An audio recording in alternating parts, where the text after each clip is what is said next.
Welcome back, everybody, to Making Video Your Business. This week, local celebrity, Grantham-based, Suzie Sparkles. How are you? I'm good, thank you. Thank you for having me. No, thanks for coming down.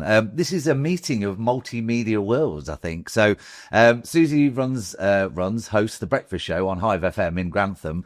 Tell us a little bit about that. How did you get into that? I mean, I'm a huge radio fan. Like, I'll often, on an evening, whether it's TalkSport or Radio 1, sort of like evening music, like I will have the radio on. Some evenings more than the TV because I'll be cooking or I've got a sofa in the kitchen. So often, sometimes I don't go through to the lounge or whatever. But yeah, I just love the medium of someone being there, music being played, big music fan anyway. Like, what's your love and passion for it? For me, it's about that connection, that personal touch. It's about having that friend in the room. For me, it's always been about combating loneliness. Yes. And knowing that you're not on your own, that once you turn that dial, you've got somebody friendly that wants to share their time with you. Yeah. And it's crucial. Do you talk to someone or something to One person. Yeah. Is that what's the deal there? Because often, I mean, you're in a room and you've got a team with you, like a production team as such, but... Pardon? A team? No. It's all just me. Oh, I do okay, everything. so you drive the desk Presenting, and do... Yeah, right, do the whole okay. lot. Production, presenting. And how do you go about talking to that one person? Like, do you have to present in a certain way? You imagine that you're having a coffee with your best friend. So, for example, I'm imagining you're there and I'm just talking to you. How are you this morning? Hope you're doing okay. It's lovely to share my morning with you. Everything is you. Yeah, So you feel like, oh, she's only talking to me. Yeah. And you feel quite special. I hope that's how it is. Well, yeah. And obviously, if you always talk with a smile, you can hear that as well across the airwaves. And Yeah. lots of positivity and music. I mean, the power of music. Music is a free, wonderful drug, isn't it? Oh, unbelievable. We were talking about this literally last week about, I think it's in an episode of Friends years ago, but when you ask someone, oh, what music do you like? And I'm always wary of people who say, A, they don't really like music, and B, I mean, if you don't like music, you've got like ballet to Dutch terrorcore. Like, there's so much in between. But also, I mean, it's hard to pick your favourite music track, but to say that you don't really like any musicians, I mean, yeah, strange. But like, what would you play on the show? Have you got a set sort of like genre, or is it requests? Well, we kind of play music from the 60s to today. So you've got a huge range of music. Yeah. For me, personally, it's about upbeat tunes. It's breakfast show, so you want everyone to wake up, you want to lift them, Yes. give them that motivation, get them going in the morning. I don't know about you, but I find if I play a slower song, I start to relax and come down a bit, whereas when I'm playing the upbeat, I'm dancing in the studio and couldn't springing agree out more, the bed yeah. and Music- diving out the door. Music changes your emotions, doesn't it? Exactly, Yeah. yeah. No, you're right on that, because say Sunday morning, cup of tea, might have some Bob Marley on, or some I don't know, chilled lo-fi type stuff. But then, yeah, sort of getting ready to go out on a Friday or up and about Saturday morning. Yeah, something with a bit of pace. Banging tunes. Yes, some banging tunes. And do you take requests and stuff? Do you have regular listeners? I mean, because it's quite a small catchment area, but and I don't know whether you know numbers about your listenership and stuff. I don't know the actual figures because on FM you can't tell how many people are listening, and most people will listen in the car on their commute. Yeah. We can tell digitally how many people are listening. We've obviously got the app you can download, so you can listen through the app wherever you are, and online and Alexa. So we can kind of tell how many people are listening that way, but they don't tell us. So we just imagine, as long as there's one. Yeah, well, I was going to say, there must always be one. And do you have regulars that text in, phone in and stuff? Yeah, we have WhatsApp, so you can leave voice notes. I've had people serenading me in the morning. It's lovely. We have Facebook as well. Emails, of course. Yeah. The good old-fashioned picking up the phone and dialing in. The only thing that we don't have anymore is send your answers on a postcard. Of course. Which would be nice to receive something. All radio competitions, isn't it? Yeah. Well, funnily enough, a couple of weeks ago, me and my little and Alfie, we sent a voice note in, I think it was Saturday morning, to Radio 1. We were on the way down to the tip or on the way back. And he was like, oh, can we send one in? And lo and behold, like 6 minutes later, we're in the car still, and the voice note gets played out. And the look on, well, my face as well as his, but yeah, there's something really magical about getting a shout out, isn't there? It gives you a really warm, fuzzy feeling. And I always say that if you've never heard your name across the airways, reach out, because not only does it make you feel good, but the presenter goes, oh, somebody's listening, and they go up a notch as well. So it's great for both parties. So you should do it more. How has visuals and video and just visuals in general, like its graphics, like merged into the show? Like, does it help with your personal brand? Does it help with like putting the show out there? How do sort of you use visuals in your audio world, I guess? Yeah, I think it's definitely adding that extra layer. It's reaching listeners that you wouldn't normally get. I think radio is still quite generational, isn't it? The older generation are used to the radio. They love the radio.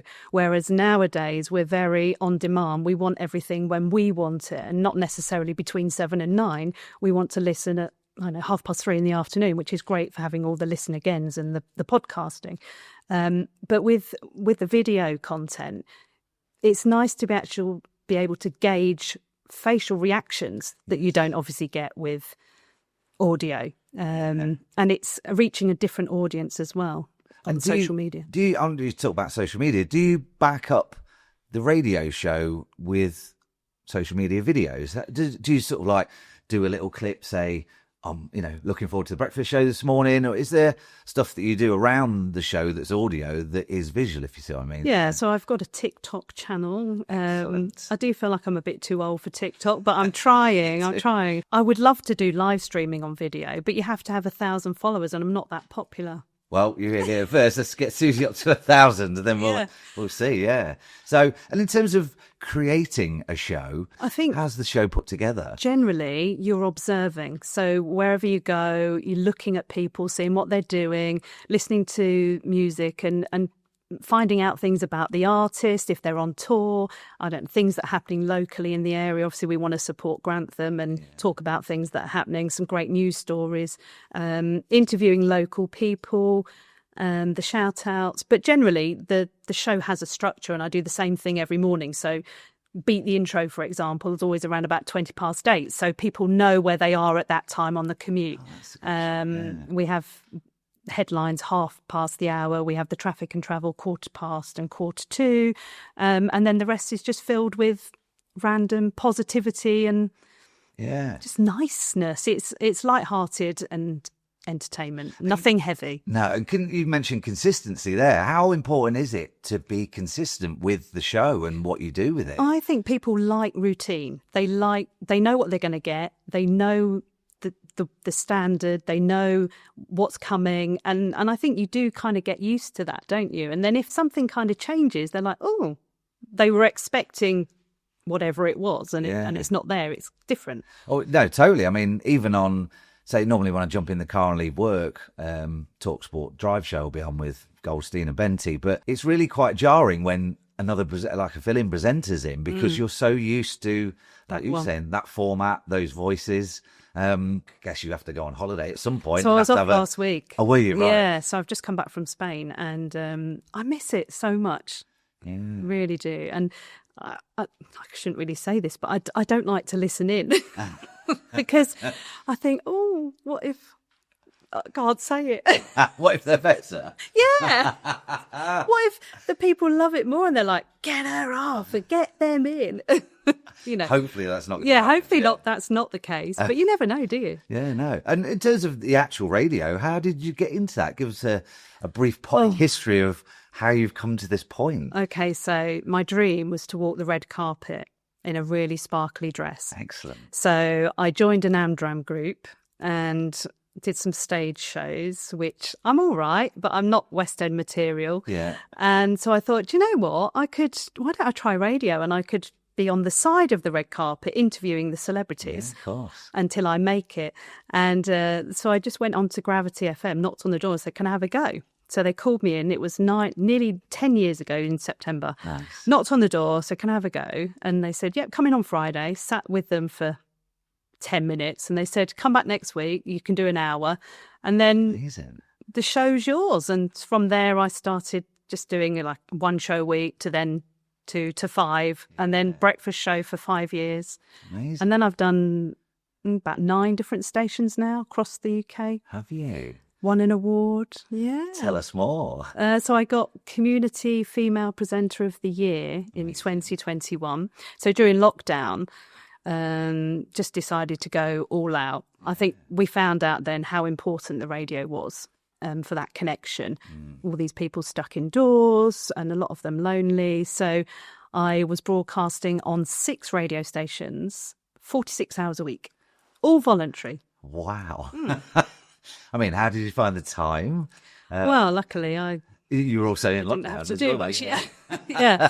But the joys of radio where you can voice track, so you can prepare a show in 20 minutes if you're good at just like throwing pre-recorded type stuff. Yeah, so all you need to do, the show's already there, all the music's there, so you just insert a few links, so it's not too difficult. Yeah. But it's not the same as being live. You know, but you're live on Hive FM, yes, aren't you? Yeah. I like to be in the studio and I like to be live.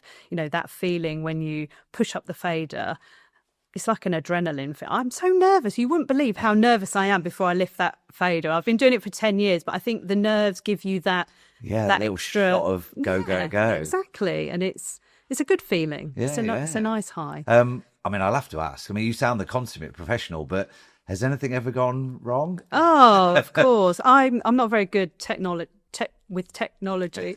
I can't even say the word. So I'm often forget to turn a button on or don't lift the right fader, but I always just laugh it off as me and technology, we don't go together and all that kind of thing. But I think as long as you own your mistakes, and people like to hear mistakes. I get tongue-tied. They like it because it proves that you're human. What are the main pressures with going live, and what could businesses take from that if they're looking to get into sort of like visual media and stuff, about just taking the plunge, I guess? Gosh, I don't know. I just think there's just nothing like that feeling of being live. The fact that you've got to get it right the first time, and I think you feel the right emotion as well because you haven't had time to think about it. When you think and you overthink, and when I voice track, if I listen back, I will be so critical and say, that's not good enough. I want to do it again. And I'll do it again and again. And to get to the point where it doesn't actually sound natural because, like you said before, it's so polished or it just doesn't have the right tone or anything. Yeah, that's a good point, actually. Going live and just doing it, your brain doesn't have time to really think about it, and you give the best answer. Yeah, and I guess, like you said, you just react to... You're reacting instantly. Yeah. It's like whenever you do those quizzes and it's like, just take your first answer, but then when you start to think about it, your answer changes. But you second guess yourself, don't you? Rather than just going with you need your to just go with it. Yeah, okay, good stuff. What's your top mute? What would you put on a weekend? Oh, it's always upbeat stuff. I love new music. I love the 80s. I love everything, but anything. I mean, at the moment, I can't stop listening to Ed Sheeran's As Is Am, which is a great tune. Yeah. First time it played, it was like... Yeah, it's an earworm, isn't it? Yeah. I love the new Anxiety with the sound of Gautier. Yeah. I love Lola Young and Messy. Oh, amazing. Cannot stop. Self-esteem, yeah. And today, I mean, the UK's number one, I don't know if Alex Warren, who was just a TikTok star. Oh, really? Is that right? 9 weeks at number one. He surpassed Elvis Presley as being, the first American solo artist to have 9 weeks at the top of the UK charts. I did not. So he's going down in history. Yeah. The last time was 1955, Slim Whitman, who had 11 weeks at number one. So there you go. Great knowledge. Learned that today. That was said on the radio this morning. So then he got discovered on TikTok then? Yeah. So he's a TikToker and he started creating his own music. And because of that platform, I mean... I can't see we're ever going to get him off the top of the charts because he is literally posting all the time that song with new content, getting people to do their version of it. And all the while, it's keeping him at the top of the charts. Isn't it? So the video side of that is really important, especially the way that music's changed. There's still quite a lot of nepotism, isn't there, in the music industry? And if your social media following isn't very good, it's how do you... Apart from constantly spamming, how do you get yourself out there? Like you said, at Gravity FM, you can go and knock on the door and say, can I have a go? And like you said, if you went and did that at Radio 1, you probably wouldn't get in the building.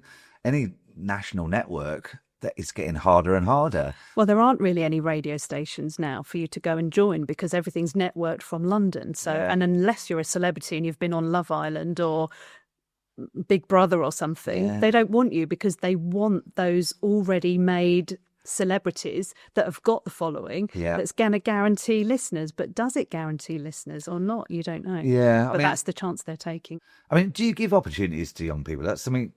At Hive, definitely. Yeah. Well, do you look to give those out? Or? So anybody can come along and have a go because it's voluntary. And that's the problem. A lot of people don't have time to give up free time because time is precious, time is valuable. But it's so rewarding to give up some time as well. And surely if you're looking to build that CV and maybe get one of the national jobs, then...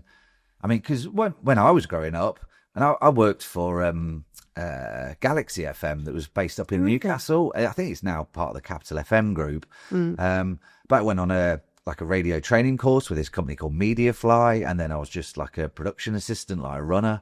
And that was great. And it was just on a trading estate. But I remember that feeling of walking into the studio and having listened to radio for so many years and just the way the door closed and sealed, and then you've got like the on-air sign and everything's quite muffled when you go in, isn't it? Because it's like sort of really great for sound and soundproofed. The same with TV. There are so many radio stations now. I mean, I could set up Sparkles FM tomorrow if I wanted to. Like have a DAB type show, But it's so expensive to have DAB. But you could have an online station. And I think there's over 300 community stations across the UK. Plus, there's all the online stations. And then, of course, you've got all the national stations. So there's so much choice that... Is there enough space for everybody? I don't know. Yeah. There I suppose is, if you head into it with it being a passion, with it being like voluntary and fun, and maybe it'll go somewhere, maybe it doesn't. But I think if you throw yourself into it, you're probably going to get a lot out of it, aren't you? I think that's one of the reasons why I've not really gone for the plunge, because I love doing what I do. And all the while it's a hobby, it's great, it's fun. But if you're being told, right, you can only speak for 30 seconds, you can only announce the next 3 songs, you are playing these songs and that's it. You know, you will do this, you will do that. It's not fun anymore, is it? Yeah. Did you get quite carte blanche for your show? Yeah, it's just absolutely. I need to play some music. I need to hit the news. Yeah. As long as I hit the news and I play the adverts, I do the traffic and travel, the rest is pretty much you do your own thing. And another thing is obviously not ever having producer or never having some help scares me. You know, would I like somebody telling me what to say or do? No, I probably wouldn't. But, you know, when you listen to, for example, Chris Evans, he's got all of these people helping him. So, yes, he's the mouth, but is it his thoughts or is he being told what he's Well, that's what my doing? question was before, but I didn't know. I genuinely didn't know whether he had a team meeting and No. like the show was designed and you think, right, we'll talk about that next week. But no, it obviously all falls on you. You all do. But people like you, Greg James, you Chris Evans, I guess they have production meetings daily, do they? And they probably are made to listen back as well, which is hard to listen back to yourself. And then they'll be told, you know, what they liked, what they didn't like, and do better next time, you know. And of course, every quarter they have the radio audience figures, which is, I'm always looking at those and having a snoot. Who's winning and who's losing at the moment? But I mean, are they true? Of who's listening? Do you know how it works? Wait, is it radar or radar? Radar, yeah. So they send out a diary to I don't know how many people, not many, and say, right, fill this in, you know, and we'll have it back. But do you truthfully fill out who you're listening to and when on every hour, or do you just go, oh, I need to get that diary back before Monday at 10 o'clock? Tick, tick, tick, tick, tick, any old thing. Yeah. And then they times it by process. X. It's very flawed. They times it by X amount and then create these figures that mean nothing, whereas on our little community station, you know, every single person that listens is truly appreciated and we're so grateful to know that they're there. And whereas when you listen to, I'm not saying you shouldn't listen to Radio 1 because it's a great station, but you're just a drop in the ocean. I do on there, you know, they couldn't care whether you listen or not because they've got millions, they've got money, they're told, you know. But the fact that you sent a voice note and it was played, Well, actually, I was going to say, yeah, I do still feel like, a drop in the ocean, but you think, wow, how many other people sent a message in? Now, probably not many. Otherwise, they might have played a better one or a funnier one, but I don't think many people do reach out, which makes me feel amazing because I can get quite a lot in the morning. Yeah. And so it's really nice. That's the nice side of the community station, the fact that, they pull together and they'll get in touch and they feel part of the show. And I listen to Radio 2 in the morning before I come, just to get a bit of, what are they talking about? Yeah, Can I steal anything from there? Yeah. And they will do the same. I've messaged and they've played it, and I thought, wow, nobody else is getting in touch then, And then when they do their quiz, they'll only have 4 or 5 people getting it right, which I get more than that. And I haven't got 7 million listeners. No, yeah. Unless I have, but I don't know about it. Imagine. And the figures are in. Yeah. 7 million. I mean, look, there's what, 60, 70,000 people in Grantham, I guess, at any one time. So you could have thousands in the morning. You never know. School runs and taxi drivers and bus drivers. Because what is the actual reach for anyone listening to this? So it's Grantham and surrounding villages. So it's almost as far as Newark, kind of on the way to Lincoln, probably around about Caythorpe area. You can get it on the way to Melton, and then it will cut. So it's quite a nice little area. I mean, we shouldn't be playing too loud, otherwise Ofcom will be on our backs. But it's, you're probably right, about 70,000 potentially, but if you ask people, have you heard of Hive FM? No. Yeah. So we need to get it out there. Yeah, well, have you got a car sticker? No, I haven't. Have you got some on you? No, but I should have done. You should drop some in. Yeah. We've got a few cars in the car park. So. But it's word of mouth, it's social media, and it's getting it out there. Yeah. Well, I mean, we found out because, Nick now listens, but we do some work with Mark Bates Limited, shout out for a local Grantham business.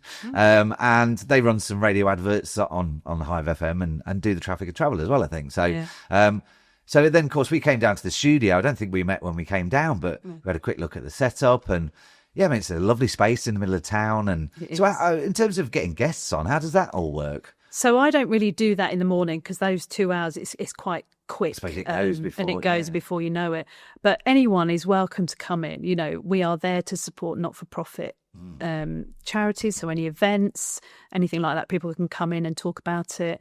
But I just wanted to say thank you as well to all the local businesses that support. I mean, there's so many adverts and sponsorships, which is incredible because without them, we wouldn't be there. So thank you, local businesses. Thank you. Yeah, no, that's so important to say as well because, I mean, we do some local sponsorship around here for Harrowby United, for the shirt.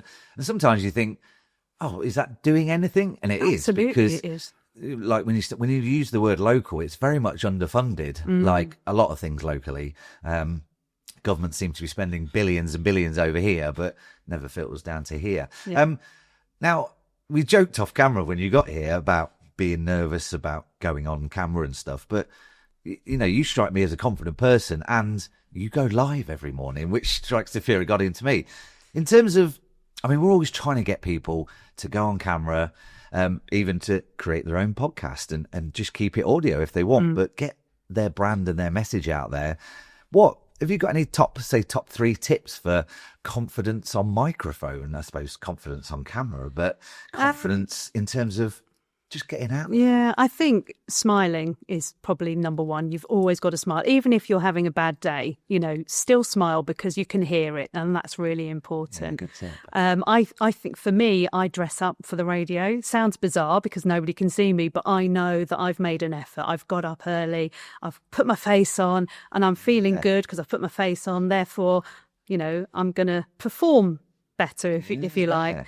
A third one is just be you, because you are amazing and there's no one else like you, so go out there and be you and smash it.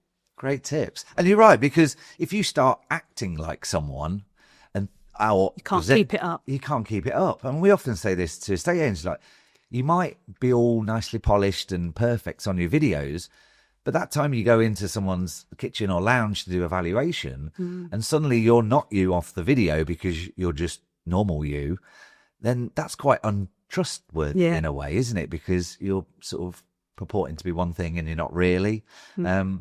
Yeah, good top tips. I think that's the most important, because you get people who will say, for example, you love Ken Bruce. They want to be the next Ken Bruce. So they try and speak like him. They put on the accent. But you're never going to be Ken Bruce. No. So just go out there and be you. And you never know, you might be even better than Ken Bruce. Well, yeah, you could be the next big thing. Visuals, TV, what are you watching? Or films, box sets? What goes on the telly box in I like a thriller. Yeah? Yeah. I really like a thriller. What have I just watched? That Adolescence. That was yes, quite hard hitting, wasn't it? Yeah. Well, we were talking about that. A couple of guys in the office about their use of camera, because it's all shot very good, just like in one shot, and even to the point where there was a scene. They've now released the behind the scenes footage where I've not seen the show, where a lady drops off, I think, her little one at school. She stood on the pavement, and the camera follows behind her. And then all of a sudden it goes up, and it just keeps going up, and it follows her walking down the street. And you're like, wait a minute, that's a drone. But it wasn't a drone when she walked up.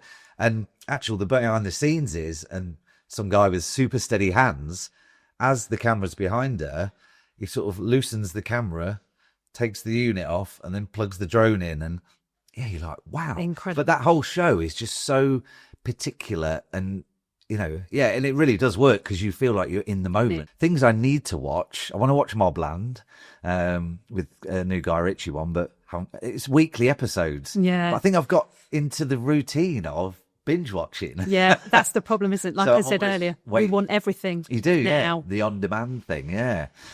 Listen, thanks for coming on. No, thank you. Do come in again. Yeah, lovely. But yeah, no, maybe we come down to you. Yeah, definitely. We could have a little look at you, even if it's just you doing your thing on a morning. Yeah, with the that'd be breakfast great. show. We'll get some behind the scenes shots, and we'll do a follow-up. So yeah, lovely. Thanks for coming in. Thank you very much. Listen, tune in next time. We can't guarantee it's going to be as famous as Suzie Sparkles, but there's going to be someone good sat in that seat talking about visuals. See you next time.